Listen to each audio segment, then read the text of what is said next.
मेरे polling agent बिल्कुल वैसे धमकाने वाली बात नहीं करेंगे।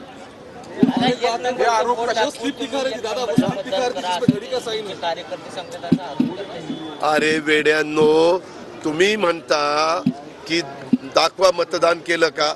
आता मी दाखवलं असं तर मी एक आकडा केला, मग असं दाखवायचं हे असंच दाखवणार ना।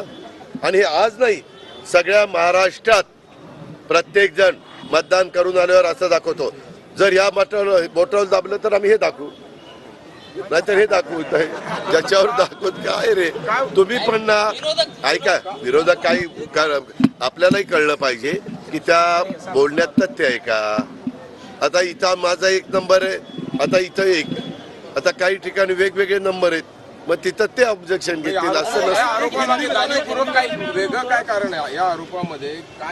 आता तुझेही केस गेले तर माझेही केस गेलेत। आपण विचार करून करून दमलोय की काय कारण आहे, पण आपल्याला काय कारण सापडलं।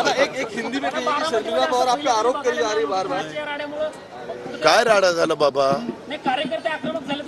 काय राडा झाला, काय एक मिनिट, ते त्यामध्ये आमचेही कार्यकर्ते तारतम्य राखलंय अशी आमच्या बारामतीमध्ये पद्धत नाहीये। प्रत्येकाला आपली भूमिका मांडण्याचा अधिकार आहे, परंतु सगळ्यांनी आचारसंहितेच्या नियमाचं पालन करून वागलं पाहिजे, एवढं माझं सर्वांनाच आव्हान है। दादा, एक हिंदी की शर्मिला पवार जो कह रही थी उन आरोपों पे आपको क्या कहना है? कौन से आरोप? वो कह रही थी कि स्लिप्स बांटे जा रहे हैं जिसके ऊपर खड़ी के साइन है, वो दिखा भी रही थी मीडिया को कि किस तरह से हो रहा है जानबूझ। मुझे वैसा बिल्कुल नहीं लगता। हम इतने सालों से चुनाव लड़ रहे हैं, ऐसा बिल्कुल कोड ऑफ कंडक्ट जो रहता है उसके बावजूद हम बिल्कुल कुछ नहीं करते। Thank you.